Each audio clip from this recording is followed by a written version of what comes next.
It is Monday morning and it is cold. It's not freezing cold. It is 8:35 in the morning and it is roughly 42 degrees outside. This truck is a mess, like trash. There's crap all over. It's driving me crazy, but that's what happens. That's what happens this time of year. It's rush, rush, rush from one lawn to the next, doing everything I can, and it just never gets cleaned. Oh. Heavy duty Lucas oil stabilizer. That's the stuff you put in the oil, for those of you that don't know. Remember that seal I had to fix on the gearbox of the Walker? Yeah, well, just like Brian's did after he fixed his, mine lasted, I don't know, however many months of a lot of heavy use. My candy. And it started leaking again. So I pulled the entire gearbox assembly off of the mower. I don't know, Saturday, I think it was. And then I redid the whole gearbox assembly again, and I put a new seal in it. This time I didn't. Last time I used Permatex, like gasket maker on there, and the paper seal. And I thought that it would really, I've done that a million times on other applications and it's always worked fantastic. Well, apparently the Walker is a little sensitive and it didn't like them both on there. So I just used the regular seal like they call for, put it back together, and hopefully it'll hold this time. You know, it was cleaned very, very well, so I know that there's nothing in the way. Like, I cleaned it, both sides of the surface. It was like super shiny metal, so I know that wasn't part of the problem. But, yeah.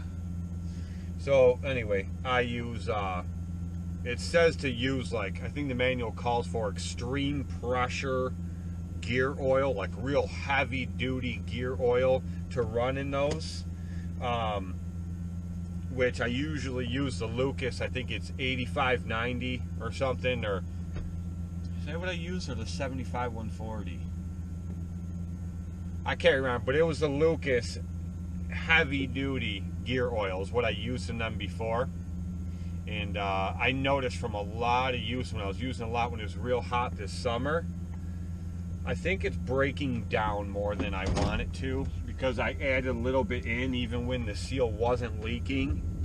Where would it go? I don't know. But anyway, so I was checking out a bunch of different videos and things like that, and a bunch of different, like, just forums and guys talking about gearboxes on Walkers on a lawn site, things like that, and a whole bunch of them said they stopped using gear oil years ago in their Walkers, and they use just the Lucas oil stabilizer instead of gear oil. They said it's a lot thicker, and they said just as long as you're not putting anything in there that's like grease, that's thick, that can't move, then you're fine. It has to be something that can move on the gears like oil would. Well, Lucas is really thick like honey, but it's not so thick that it can't move. So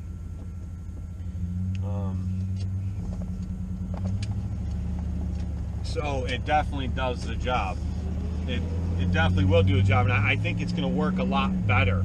And so anyway, I put it in there and I ran it. I haven't mowed with it yet, but I engaged a PTO and ran it for a while, and it definitely quieted down the gearboxes.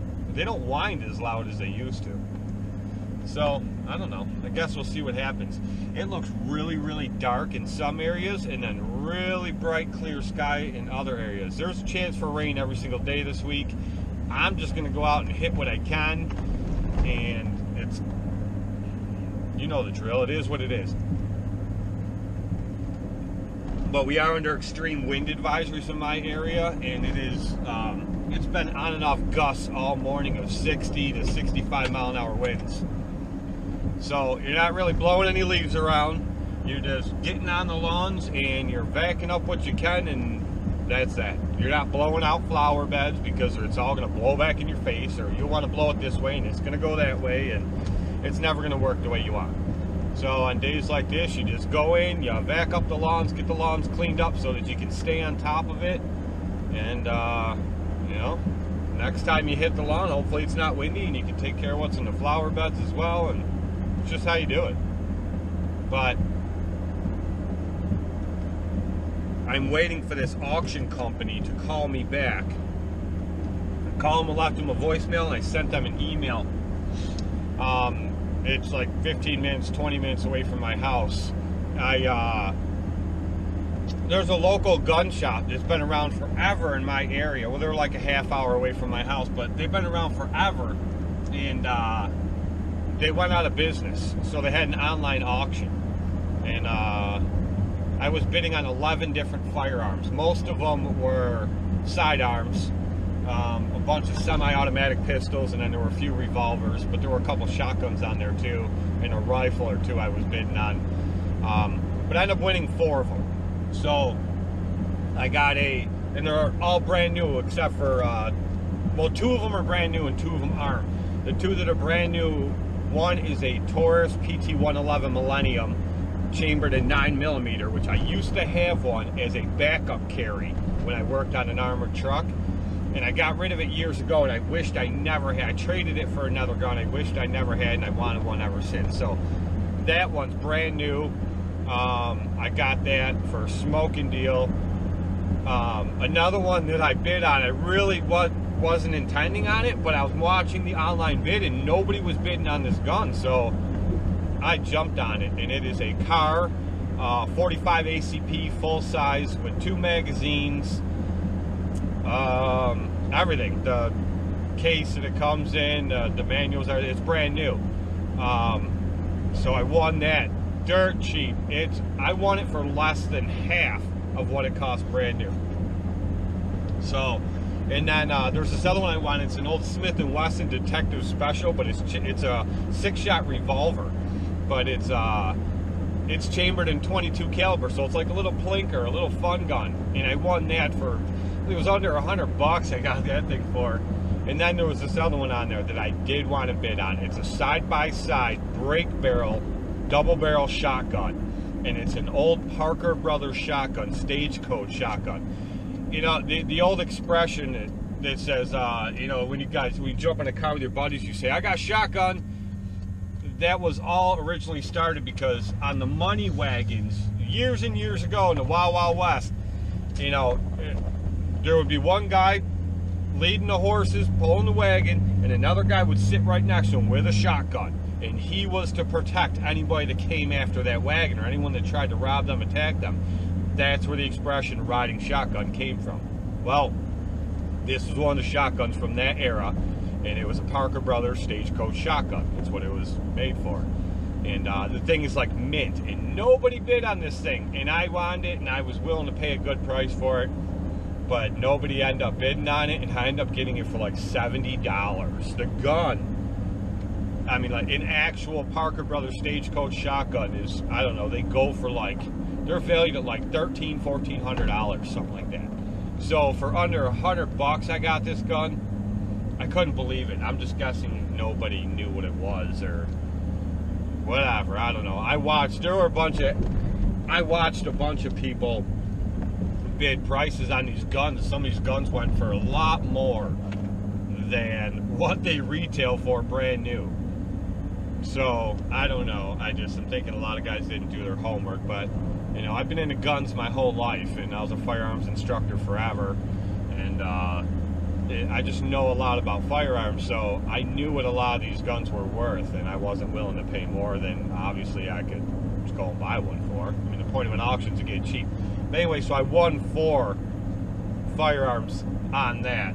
And what I want to do, or what I need to do now, is I need to find out where I have to pick them up. They're already paid for. When you bid online, you have to keep a credit card on file. So I have my bank card on there, and that's how I was able to bid. But anyway, so I won these 4 firearms All 4 of them I paid less than $700 for all 4. And the one, that 45 ACP is like an $800-900 gun, and you know that's what they go for in my area. I imagine they're close to the same everywhere, but anyway, that's what they go for. So I did very well. But the way it works in shitty old New York State is I have to go there. They call and do the NICS check, the federal background check. They call the number and they say, blah, blah, blah, yeah, okay, he's good to go. And then they give me the paperwork for the gun with the serial number, the make, model, all that stuff. I take that to the pistol permit office. They add it to my pistol permit right there. And then they give me a receipt from the pistol permit office. I take that back to the place where you get the gun from, whether it's a gun store or whatever, and then they hand you the gun. That's how it works in New York. I know a lot of other states, like my Pennsylvania pistol permit, there's no guns on the permit. You just have to have a permit that says you can carry a firearm and you're good to go. You know, you're good to go. So you don't even have to own the gun. But in New York, it's different. That gun better be on your permit and you better own that gun. It better be registered to you if you're carrying it. That's just how it works. So I imagine I have to go to this auction company, get all the paperwork. They're going to call in the next check, do the background. I'm good to go. And so I imagine they're going to call me, or I got to go there and get the paperwork, then go to the pistol permit office, put these guns on my permit, and then go back and pick them up. That's only the 3 pistols. The shotgun, obviously, I don't have to do that. But then, so anyway, that was what I did Saturday night, and then Sunday, yesterday, I went to a sportsman's raffle, my local fire hall, and I won a Ruger 1022 semi-automatic rifle.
No leaks.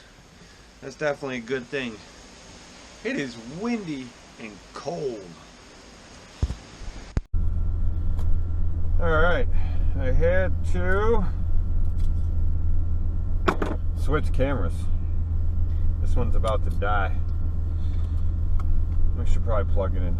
This is a turbocharger. These chargers, they all pretty much take the same one. It's the same for my phone.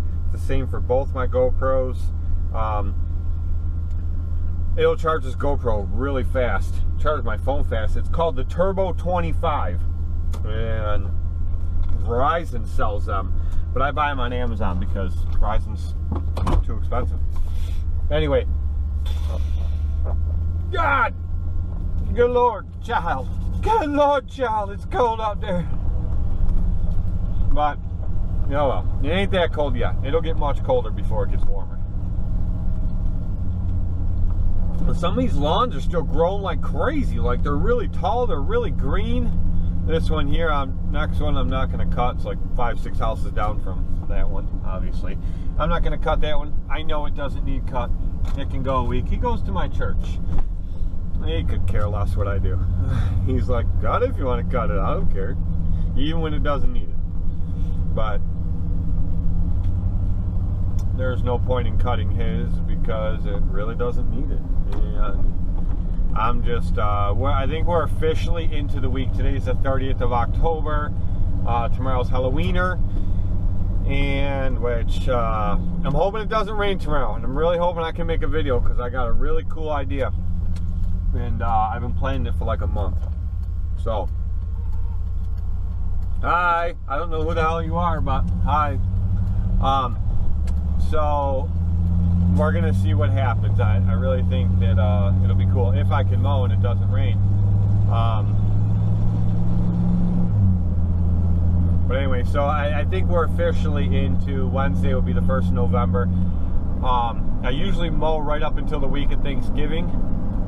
We'll see what happens, but I think we're actually into that phase now where, yeah, I just do a lot of hopping and skipping around and I mow what needs mowed. Like last week, I told you guys in the video, I was doing some hopping and skipping around and I was mowing the ones that paid the most money, the ones that, like my highest paying accounts, and my, the ones that paid extra for having leaves done, stuff like that. That's what I was really concentrating on. But now I'm hopping and skipping around and mowing the ones that actually need to be done. Because a lot of them don't. A lot of them, it's like, they're done. They're turning brown and they're done. They're dormant, or they're going dormant for the winter.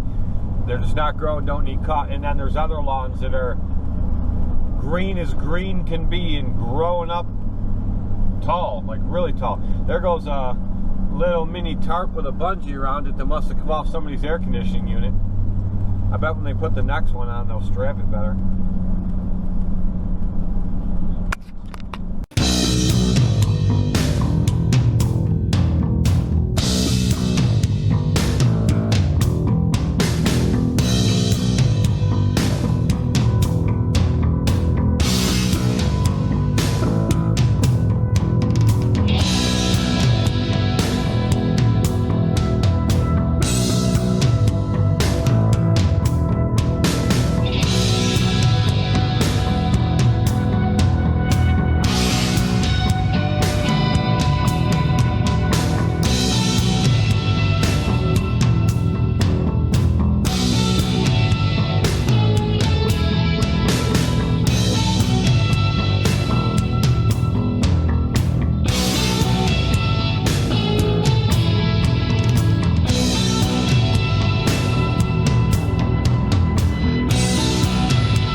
My dealer texted me and said that I sent him a text last night.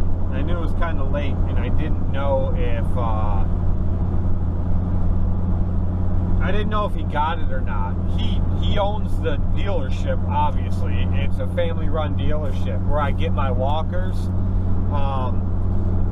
and I think his brothers or his brothers and a couple other guys work there. Whatever the case is, but his dad had started it. 1972, I believe, something like that. But they sell tractors, Ferris, Cub Cadet, Walker, and Snapper Pro. So anyway, he is also a county sheriff in my area. So he's at the dealership part-time, you know, whenever he's off of the sheriff's department, but everybody else is there all the time. So anyway, I sent him a text last night, and I said, hey, I know that you said that that the walker's going to be in this week. That's what they told you. Just let me know. Let me know if they give you an update on when it's going to be in.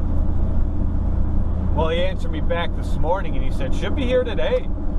He said the truck left Long Island early this morning is the notification that I got.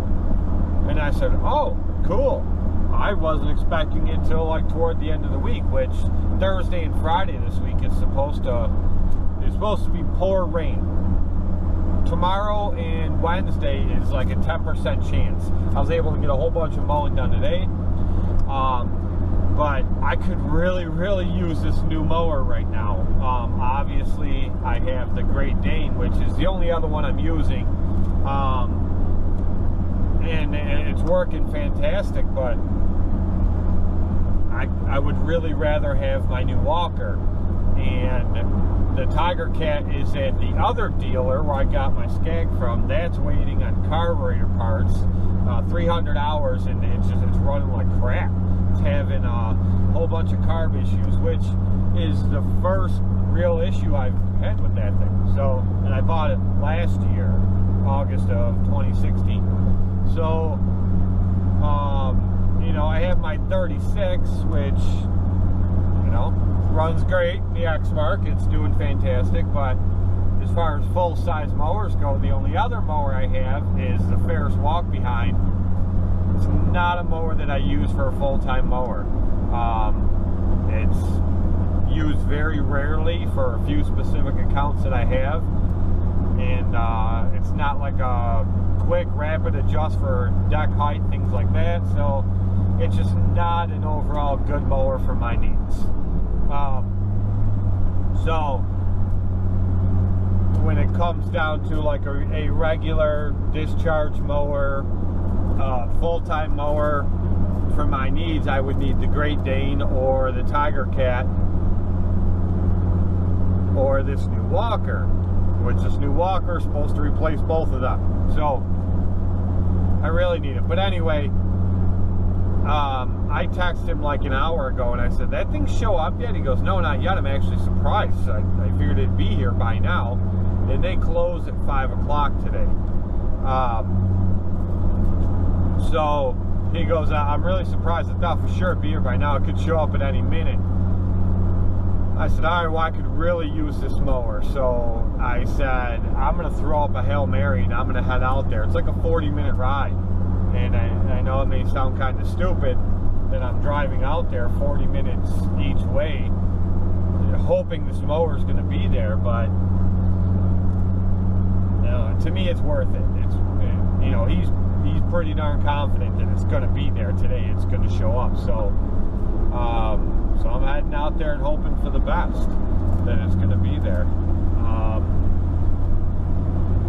Just is what it is. I really don't have time to run out there tomorrow or Wednesday because I really want to work every minute I can, you know, and it just started raining here. It's supposed to rain the rest of today.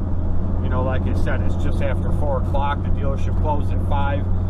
And it's a gamble for me to run out there right now, but it's the prime time for me to run out there right now.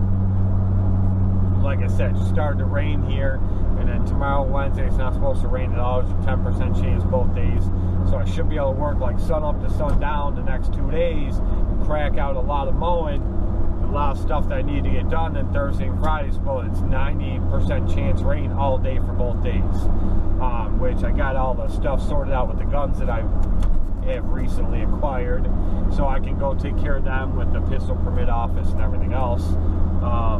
Thursday, that's prime time for that. So this really is the perfect chance for me to go do this. So hopefully the next time that I come on camera here, I will be telling you I got the mower in my trailer, and I'll show it to you. And then over the next couple days, you'll see me doing a bunch of mowing with it, since there are barely any videos at all across YouTube with the B model Walker mowers. So I'm gonna make a ton of them, because you know me and that's what I do. So since there's no videos on this mower, I'm gonna make a whole bunch of them, so that there will be a whole bunch of them. We'll see. Well, I made it halfway out there, and he texted me and said it's here, and I drove it around the parking lot a little bit. Man, that thing is pepped. There's Brian.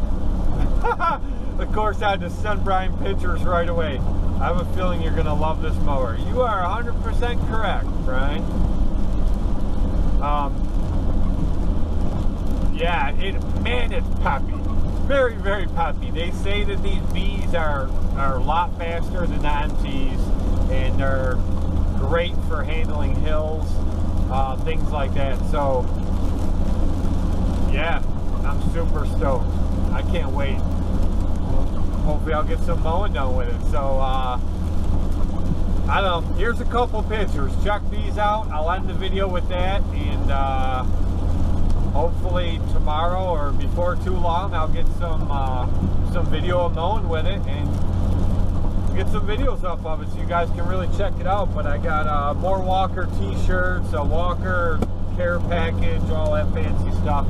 But check these pictures out, and I'll end this video with that.